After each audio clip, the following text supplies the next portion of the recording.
Good afternoon, everybody. I hope everybody's well. It is lovely to not see you for another week. Although this week, one of our number, Mr. Michael Barrett, who is in the chat somewhere, is actually going to London and actually will see people face to face, which is a remarkable state of affairs. I apologise in advance for any of the people that Mike's going to go and see. His social skills were never great and are obviously considerably worse after a year and a half of not traveling. But never mind that, because we are insanely lucky to have with us all the way from Australia, Mr. Ray Tubman of Finocomp. Good evening, Ray. How are you? Very well, thank you. You're insanely lucky that I'm not asleep. It's 9:30 at night. It's 9:30, and everybody that knows Ray Tubman knows that you not like to be all tucked up. With a good book by and a cup of Horlicks by about 9:30. So where in Australia are you coming in from, Ray? Where's home? So home is near our development head office, which is in a small rural village called Jamberoo, which is about 2 hours south of Sydney and the birthplace of the dairy cattle industry in Australia. So perfect place for a tech company, right? Yes, and if you're ever short of entertainment, you've always got never mind. That's the old Aberdeen jokes coming out again. We're going to get into all sorts of stuff with Ray in just a little minute. This is our last home games, sort of this season. We're going to take August off. Not everything, just home games, and come back in September with some new guests. And who knows, we might be in the office by then. We might have a new backdrop.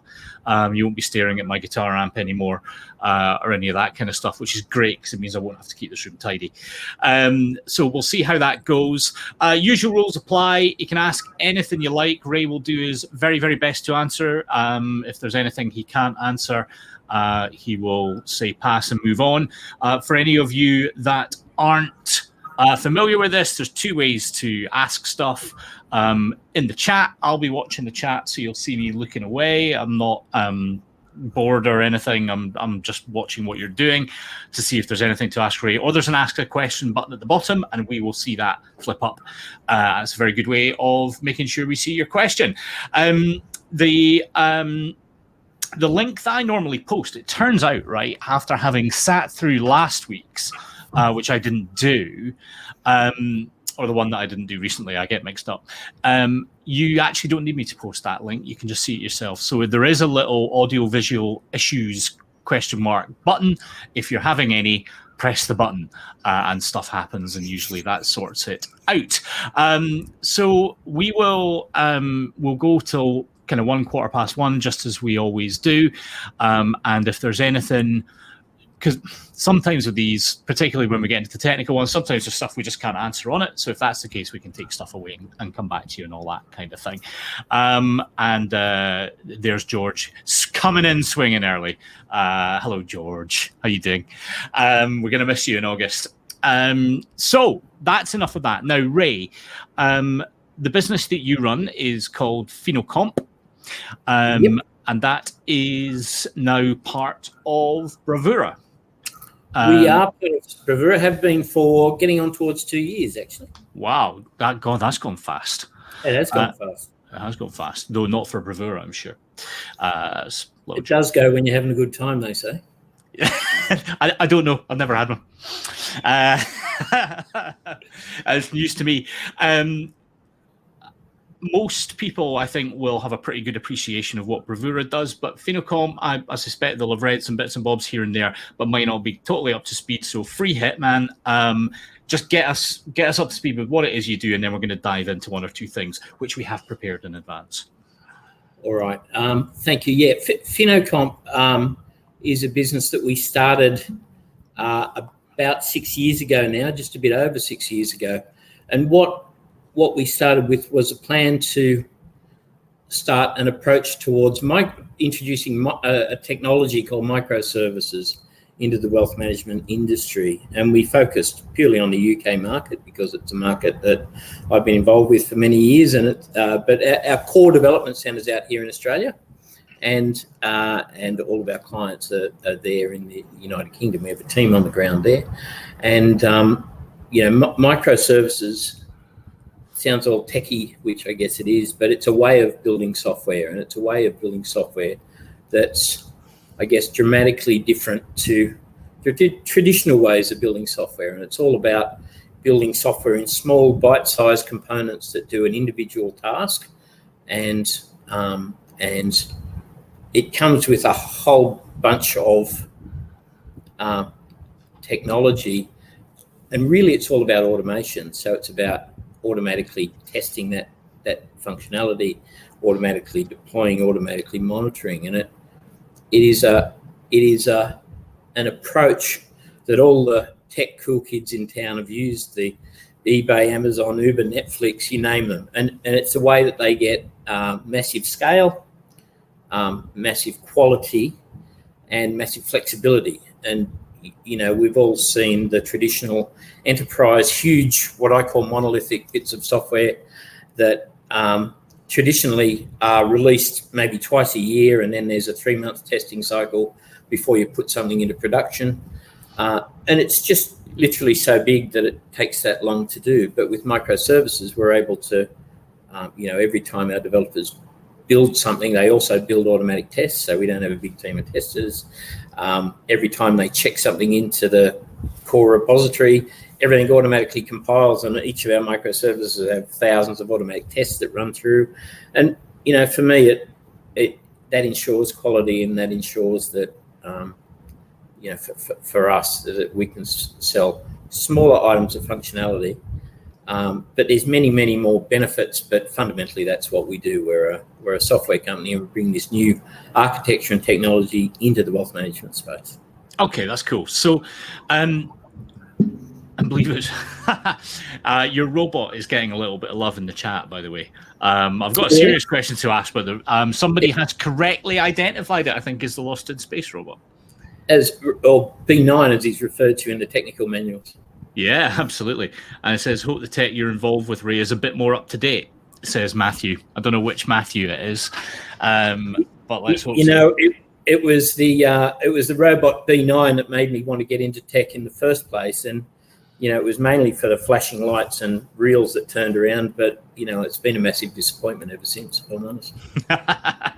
It's like robo-advisors. I'm a Star Wars brat, and I was looking for robots giving advice in a very polite way, and there was no robots and no advice.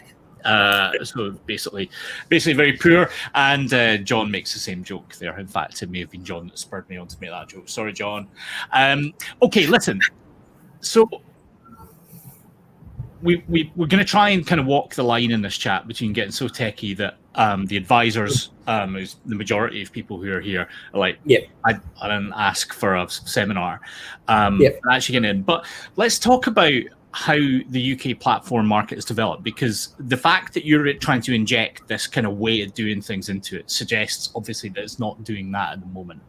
And you've been involved, not just where you are just now, but previously I know you were with GBST and then Infocomp before that.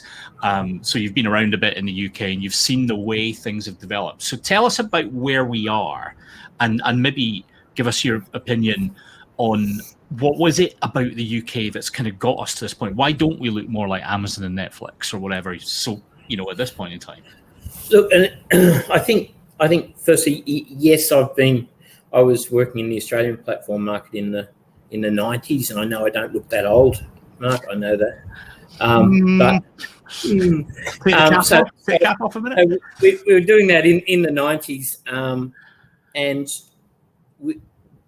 when I was at Infocomp with my old mate Rob De Dominicus, who now runs GBST, we had the opportunity to build Composer, and we built that in the early days.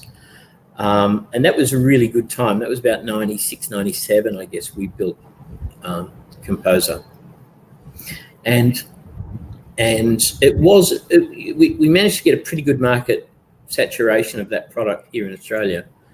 I would say that we started looking early in the 2000s, probably 2001, 2002, and into the UK market. And it just seemed a little early for the way it was developing.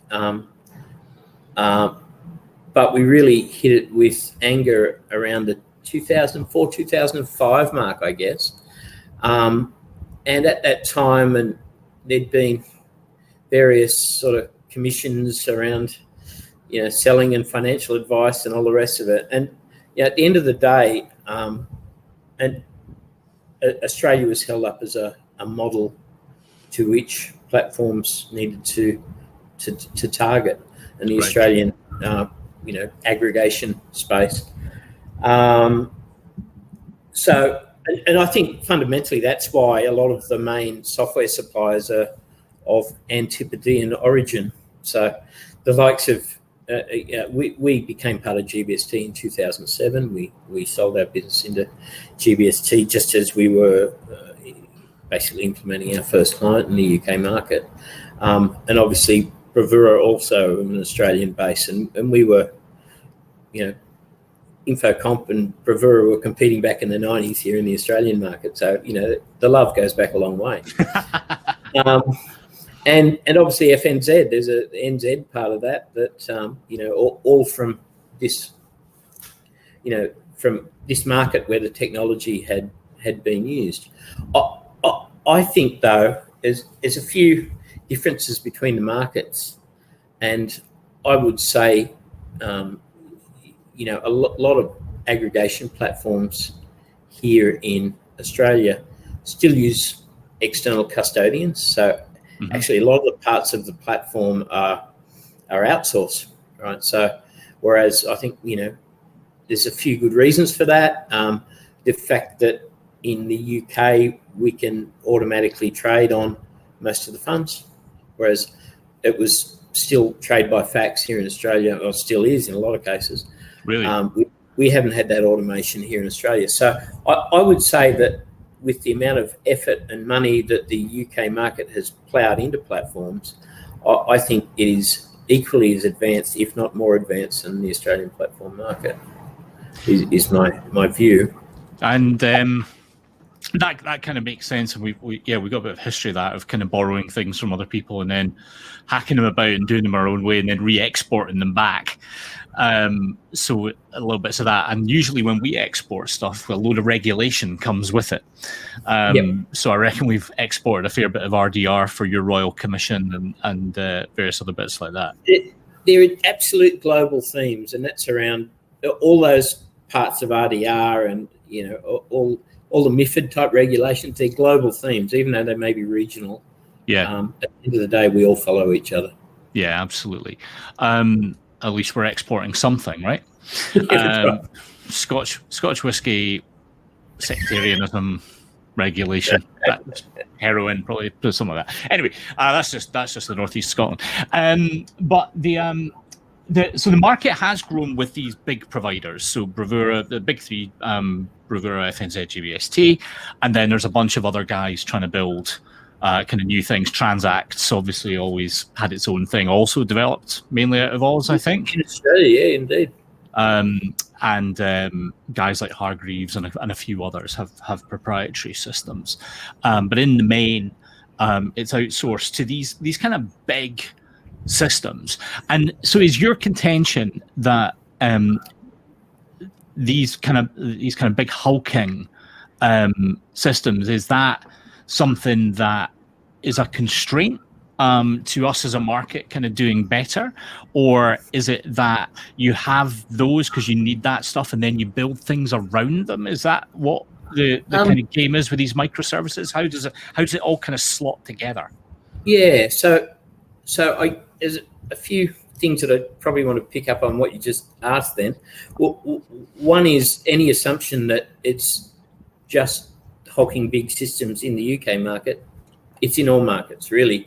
Microservices in the wealth market generally are just very rare and if at all, right? So, and I would say, Australia's in exactly the same position, and the US is probably worse. So really, so the concept of microservices is being used in some sectors, but very little within the wealth management and why sector. Do you have a kind of line on why we suck so badly? Fundamentally, wealth is a very conservative sector. and it needs to be. We're sort of managing shit tons of money, and it needs certain levels of prudence. And at the end of the day, we all know, whenever you talk large scale migration, we're talking large scale risk, and at the end of the day, this market has been formed and governed by life and pension and banking type institutions, and who are risk adverse. So leading edge technology often is treated as bleeding edge, and we stay away from it for some time. So I think really that's all it's come down to. With microservices, there's a concept of DevOps and being able to deploy straight into production. Now, nobody's going to allow that in the wealth management market, even if we did everything in microservices, because of the prudence and the care that we need to take when we're managing and we're dealing in such a regulated environment. But if you go to Amazon, they're doing production releases every 11.7 seconds of something. So, they're going straight in every day. They're just constantly updating their software, and we're just not there yet.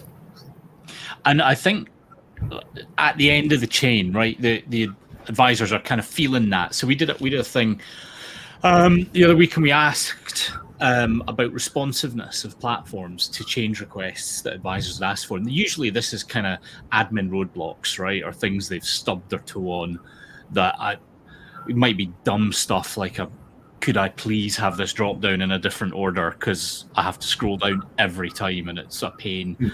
Or it might be something big, I don't like the way that this particular platform handles income distributions when there's a rebalance going on, or something like that, right? So all this kind of stuff. And we said, like, how smartly do platforms respond to the stuff that you ask them to do, assuming that it's not just you howling at the moon, right? And vanishingly small number were satisfied with the responsiveness of platforms. Most people said if they got anything at all, it was a very long time and usually never, because they didn't really get a say in the development agenda of the platforms that they were using. So I guess advisors might be saying, well, we perhaps don't need to understand exactly how all this stuff works. But is that sort of what we're offering here? A future, if we do the kind of development that you're talking about, do you open up the door to that kind of relationship between advisors and platforms? Well, yeah, fundamentally, control of software and release of software into a production environment is a very controlled task. And, part of the diligence that platforms need to provide is to make sure that's done in an orderly manner, that we don't stuff something else up in fixing one thing. So, and fundamentally, if you've got a very large chunk of software and you make a change to it, a change can flow right through many parts. So there's a need for, a decent amount of regression testing when you make a change to your core wealth platform. And as I said before, typically they work on a 6-month major release cycle, and there's generally at least a couple of months of testing at the end of it. And if there's anything of size that needs to be designed, or design documents signed off and all that stuff, it could easily be 12 months before it can get through the process. And that's part of the thing that microservices will help address, because at the end of the day, when you've got thousands of automated tests that run every time you check something in, we can release in generally we do it in 2 weekly sprints, and we're able to release that day and any day into a productive environment. So it is a total paradigm shift, and it's a game changer in technology.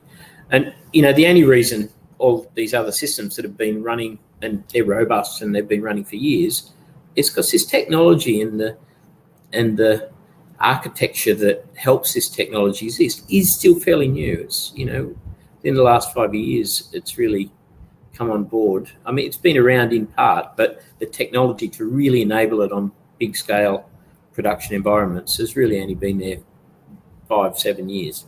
Okay. Well, that sort of makes sense then, because the kind of life cycle of, a big platform with 50, 70 billion on it or whatever, that being able to kind of ingest something totally new is at least that and maybe more. So that kind of makes sense. So in terms of the application then of these little chunks, and I'm kind of picturing that a platform moves from being one big box with loads of components in it to presumably there's still a kind of core thing, which holds client details and all that kind of stuff, and then you put stuff around it, or am I kind of screwing that up? Just an aside, my head of technology once described the evolution of software architecture in terms of pasta. Right. So in the beginning, it was a big bowl of spaghetti. So everything was just all intermingled together. And then we went through that sort of layered section like a lasagna. Yeah. Right, where you had your user interface and you had a business layer and a database layer. And we're now into the ravioli phase of software architecture. Right. So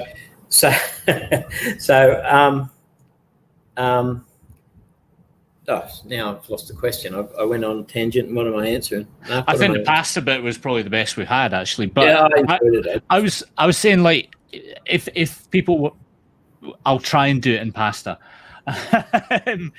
So we're kind of used to the big bowl of spaghetti, and the last thing you want to do is look inside it because God knows what you find. Yeah. I know what you asked me. And presumably there's still a core, and that's got custody and really dangerous shit in it, right? That you still don't open the hood on that. And then is what you're describing with microservices, just trying to help people understand it, is it the stuff that's tangential to that around the side? So it can be. So that stuff around the outside, and we've got loads of those. We've got capital gain stacks tools, performance reporting, model portfolios, ex-ante, and ex-post cost and charge reporting. All that stuff is around the outside. But actually, it really gets on my goat, actually, when people say, microservices is just a little shit around the outside, actually, because microservice is far more than that.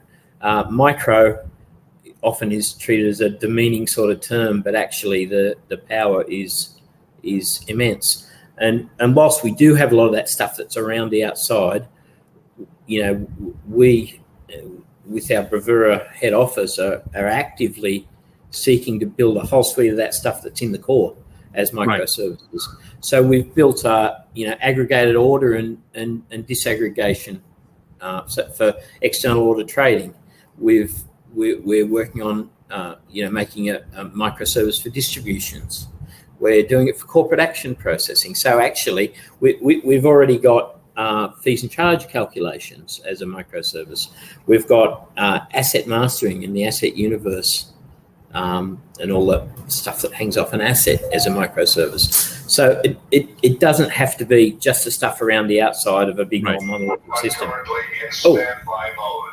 Please turn off my master power switch, but not in use. It is located on the rear of my right tread section. Sorry. Thank you. It came on. Like by accident. That's outstanding. We didn't plan that. We didn't plan that, I must admit. So yeah, fundamentally, microservice is a valid ecosystem of architecture for software, and it doesn't just have to be the little stuff around the outside. All right.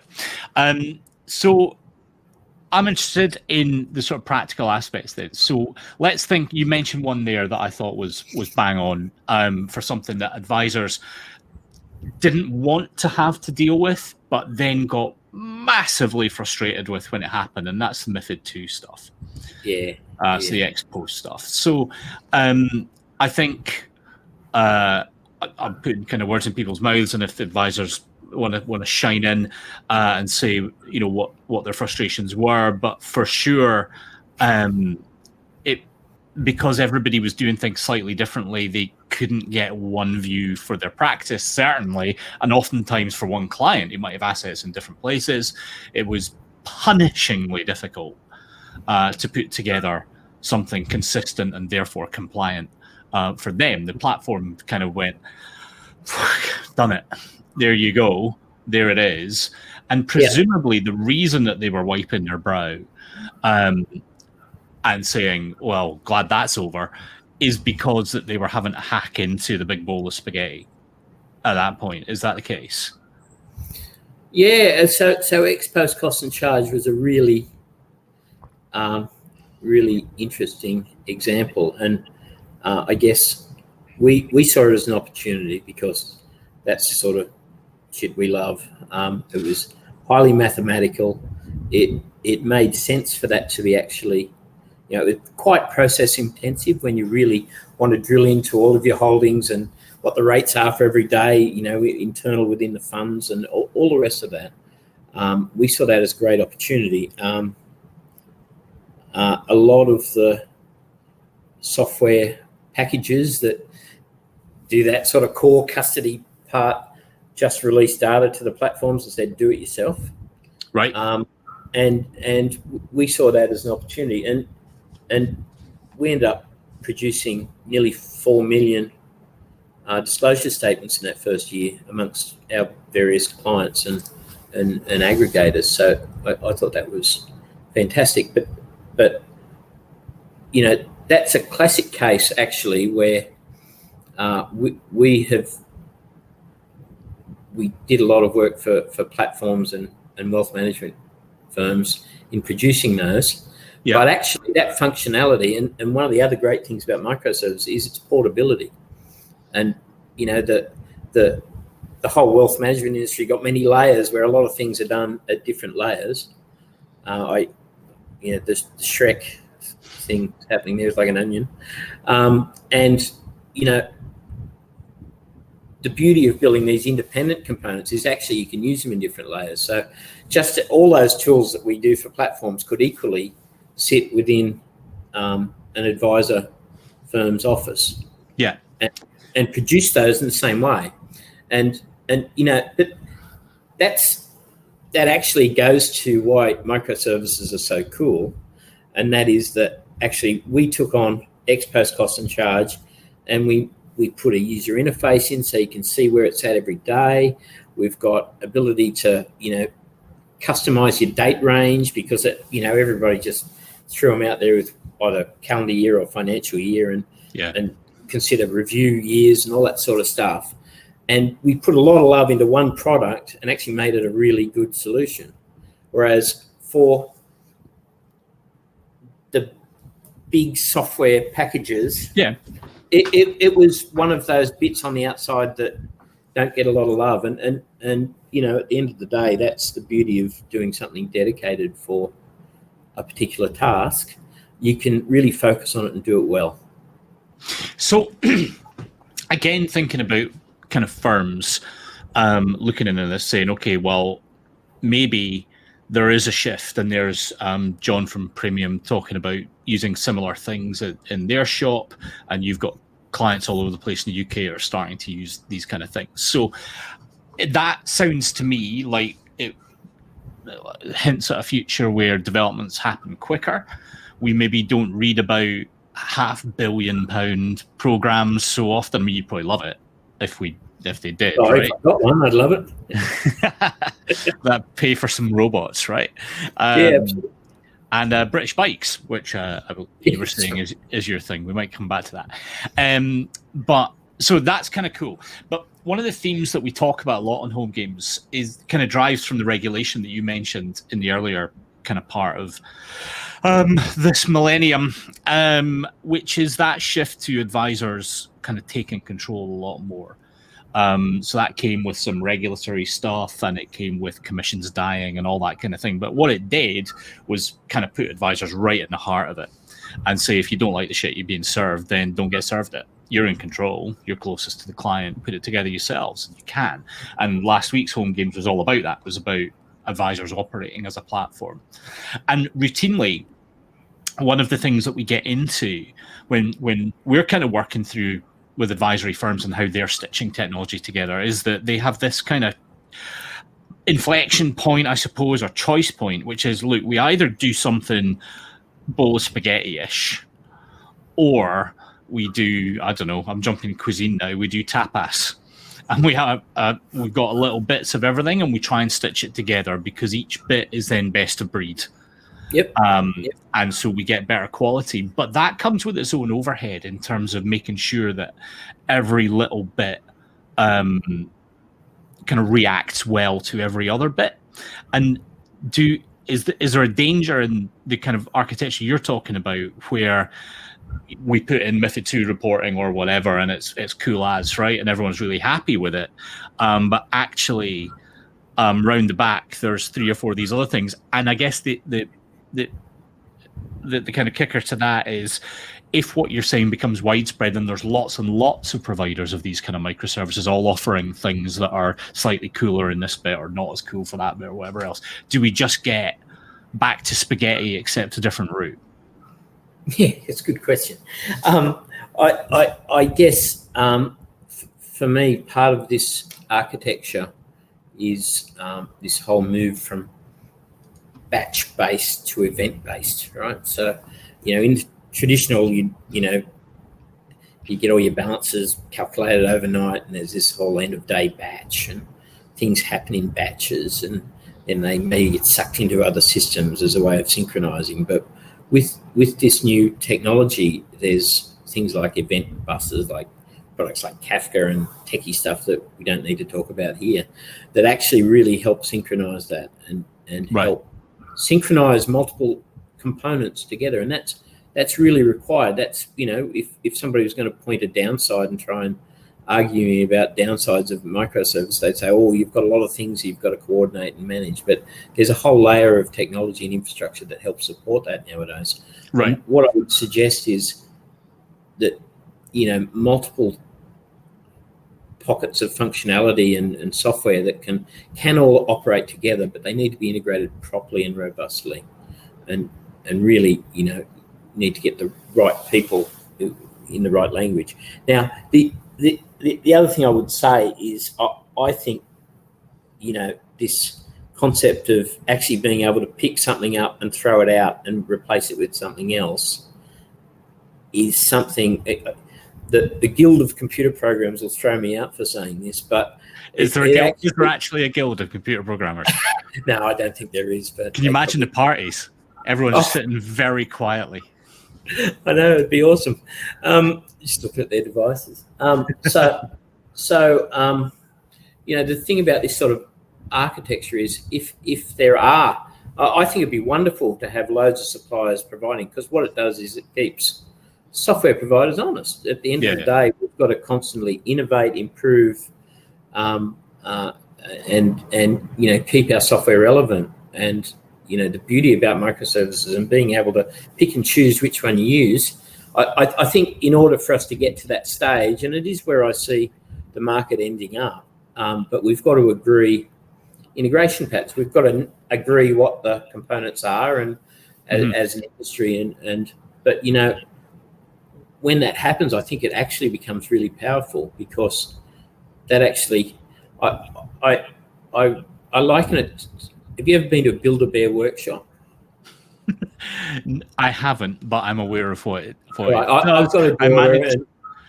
I also have a daughter, but we managed to get through those early years without Build-A-Bear. Okay. I'm very proud. That's the difference, right? You buy one already dressed, or you go to Build-A-Bear and you build your own. And there's a lot to be said for being able to personalize, and when you get into the right tools, that actually can be a really powerful thing.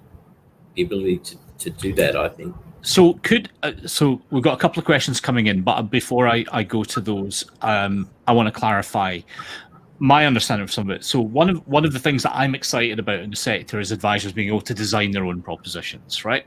Not necessarily just assume regulatory permissions and take some revenue or whatever. That's fine. That's a good thing too.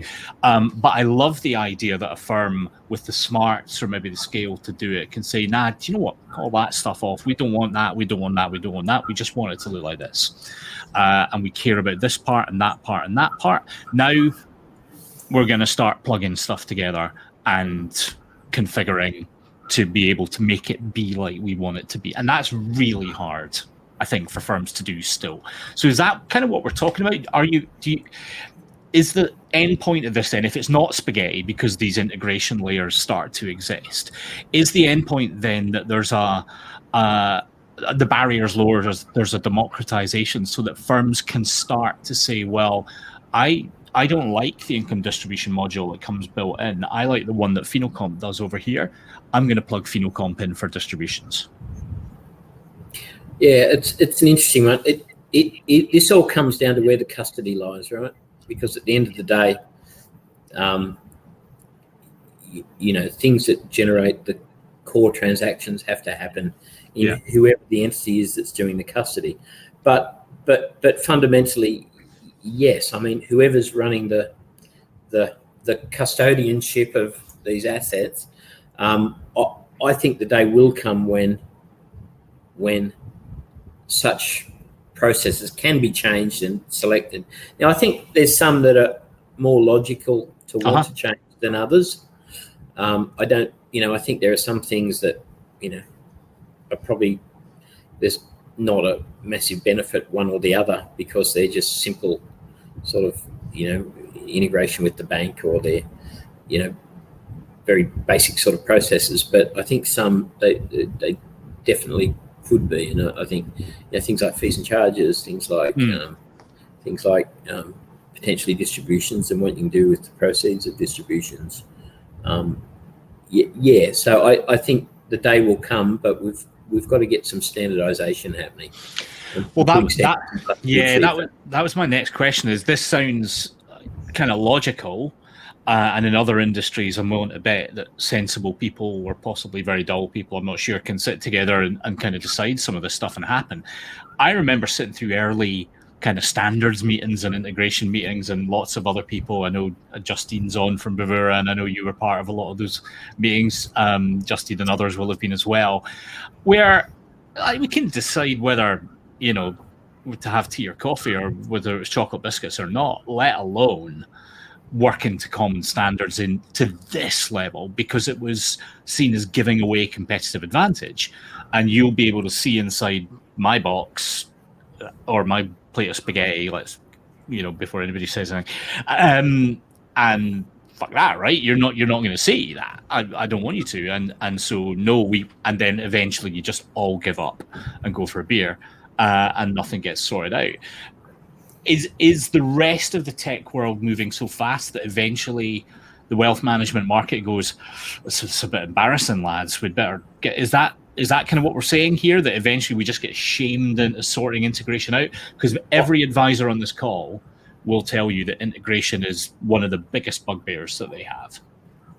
I think these sort of standards are going to be set by trailblazer examples, people that do it in real life, and then that will flow back into those standards, is the way I think it is. And I think there's going to be, I think the vision is really getting out there, and there's a lot of people that want to embrace that vision.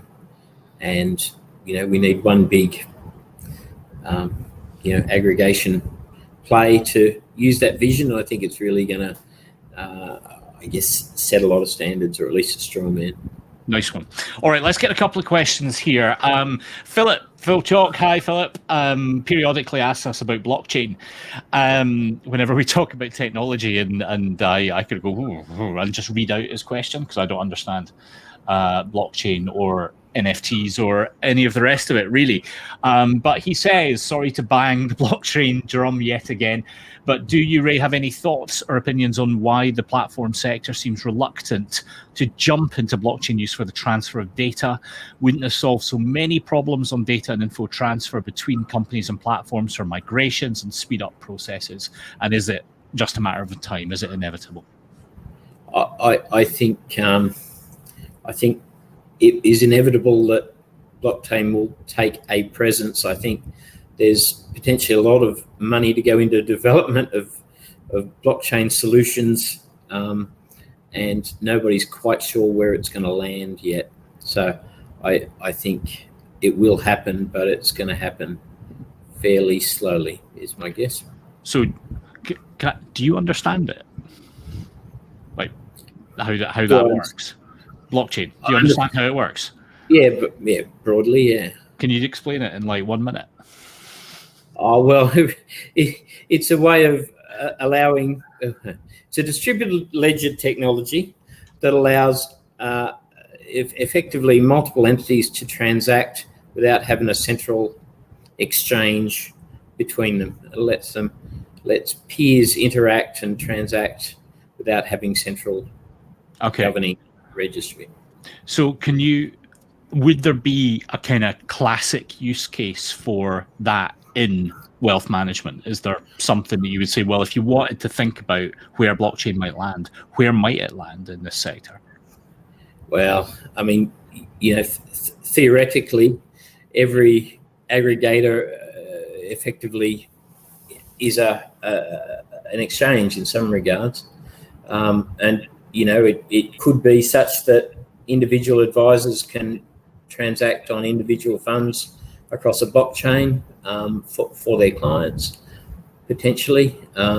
There's a whole suite of regulation, there's a whole suite of prudence, and there's a whole suite of data security and infosec that needs to be dealt with before we get to that point.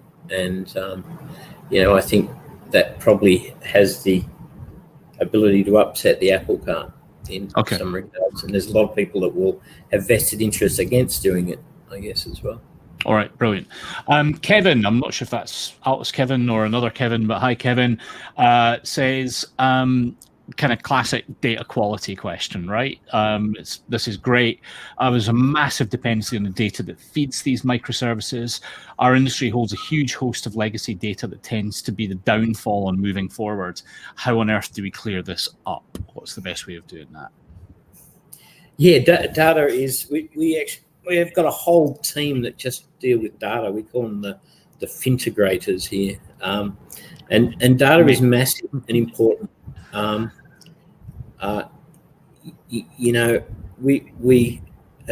We've got sort of core transaction repositories that support multiple platforms, transactions all residing sort of in a single place. And you've got to design it to take that, but also, there's no fixing bad data. There's no magic wand to fix bad data. It's got to be treated at source.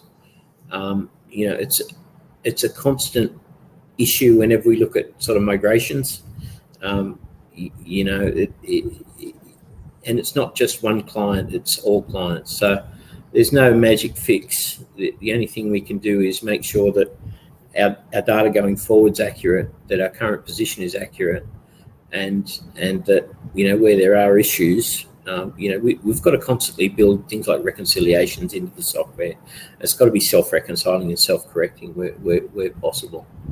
So, as long as we do that, there's no magic fix for bad old data. I was going to say, so this is a generational thing, right? As those old policies and those old companies kind of die, as the policies lapse, and that just becomes less of a problem organically over time. Look, I think that's true, and it's also a function of the technology, and technology now has got a lot greater ability to ensure the quality of the data. Mind you, not saying that every system that's running in production today isn't generating shit data, because I guarantee you there's plenty of them that are. But one would hope that with the advances in technology and the sort of functionality that's available nowadays, there should be significant improvements to the more traditional legacy systems. Makes sense. So couple of questions just to finish off, because we're coming up on our time. First one is the most important question. So bikes. I think we've got a couple of bikers who come on. I don't know if JB's on, but you're a big bike man. British bike, you were saying. What are you riding? So right at the moment, I've got a 74 John Player Norton Commando 850 that is high on my list of favourites, and I'm getting around on a 1948 Velocet as well. Wow. So they're my favourites right at the moment, but it changes from week to week. But yeah. And you sit around with oily hands? Do you get your hands dirty in with those things, or do you have staff for that? No, none of my staff are at all capable in that regard. I get oily, and then I call my mates around to come and help me. So it's good to have friends and a good support network. Yeah, very much so. Brilliant. And our very last question, because we're at 1:15. If we did this again in, let's say, 10 years' time, how far do you think the UK wealth market can evolve to become faster and responsive in a decade? So old Bill Gates quote and all that kind of stuff. How far do you reckon we can get by 2031? Yeah, that's a really good question. I know how far we could get, but how far we will get's the question. So a very well-known wealth tech commentator told me 5 years ago that in 5 years there won't be any platforms. Potentially it could be game changing, and the market could be game changing. I don't know that it will be. I think there'll be some massive improvements, and things will be massively different around functionality and the way that clients engage with technology, and the way that I think there's going to be a lot of changes in the way that our investors engage with their assets. I think there's still big solid custodial services, but I think a lot of the sexy stuff is going to evolve really quickly. But I think custody will continue, and it needs to be robust, and it needs to be solid and all that stuff. So I think a lot of that will remain. Brilliant. Pretty consistent, but the whole engagement piece is going to change significantly. Nice one. Well, listen, that's us at time. Thank you so much. It's obviously, well into the evening, and there you are in the office just so that we can see your robot. That is definitely going down in the kind of top 5 moments of HomeGames when that just switched on. Yeah. So that's stunning. And I'm not sure. Like everybody will have absolutely got everything as we went through that. This is going to be one of these sessions that kind of merits watching back, because there's a lot of big concept stuff that we've just gone through, and it takes time to kind of work it out. And I know I'm going to go back through and kind of watch again and try and digest more of it. Ray, we owe you a huge debt. Thank you so much for shining in from Australia. Really, really appreciate it. A fascinating session. We could do this another 2 or 3 of these. I've got loads more to do. Thanks for having me. Hey. A total pleasure. As we said, that's us now for 4 weeks. So you got plenty of time to digest this one. We'll be back at the start of September. We're getting our kind of sheet together of guests. If there's anyone people would like to see, you can always drop us a note, and we'll do our best to get them on for you. But for now, enjoy your August, and thanks once again to Ray and to all of you, and Lancat out.